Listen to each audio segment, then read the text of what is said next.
సమ్మక్క సారక్క మహాజాతరకి ఈసారి ప్రభుత్వం అన్ని ఏర్పాట్లను చేసింది. ప్రస్తుతం సీతక్క మనతో పాటు ఉన్నారు. అక్క, ఎలాంటి ఏర్పాట్లు చేశారు? వచ్చేటువంటి మంచిగా చేసి ఒకవైపు భక్తుల రద్దీ పెరుగుతుంది, రేపు ఎల్లుండి కూడా ఎక్కువగా పెరిగే అవకాశం ఉంటుంది. అందరికీ మంచి క్యూ లైన్స్ ఏర్పాటు చేసినాము, డ్రింకింగ్ వాటర్ ఏర్పాటు చేసినాము, అన్ని రకాల వసతులు, దేవుని దర్శించుకోవడానికి బస్ సౌకర్యాలు ఉన్నాయి, ప్రైవేట్ వెహికల్స్ రావడానికి సౌకర్యం ఉంది.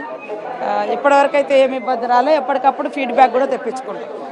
ఒకప్పుడు భక్తులకి క్యూ లైన్ లేక ఏర్పాటు చేయక చాలా ఇబ్బంది పడ్డారు. ఈసారి అలాంటి ఏర్పాట్లు కూడా చేశారు. భక్తుల నుంచి ఎలాంటి స్పందన? భక్తులందరూ ఈ రోజు వరకు అయితే దీవించారు.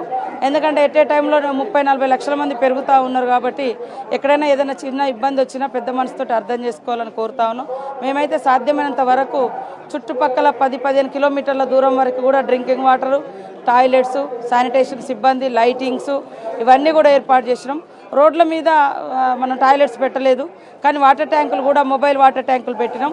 వాటిని కూడా వాడుకోవచ్చు. ఎప్పటికప్పుడు మేము స్పీడప్ చేస్తాం. ఈ 4 రోజుల్లో ఎంతమంది దర్శించుకునే అవకాశం? 1.5 దాటుతారు. ఈరోజు ఇప్పటి వరకే 20 లక్షలు దాటిరు అనేది మా అంచనా.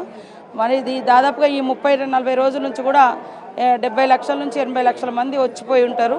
దాదాపుగా ఈసారి 2.5 నుంచి 3 లక్షల మంది టోటల్గా మాస్టర్ ప్లాన్ మొదలైన కాంచి ఉంటుంది అన్న. మొత్తానికి 1.5 పైగానే భక్తులు దర్శించుకునే అవకాశం ఉంటుంది అని చెప్తున్నారు సీతక్క. అన్ని ఏర్పాట్లకి ఎవరికి ఎలాంటి ఇబ్బందులు కలగకుండా వచ్చేటువంటి భక్తులు దర్శించుకునేందుకు ఏర్పాట్లు కూడా చేశామని చెప్తున్నారు. కెమెరామెన్ వేణుతో సుజాత, మేడారం.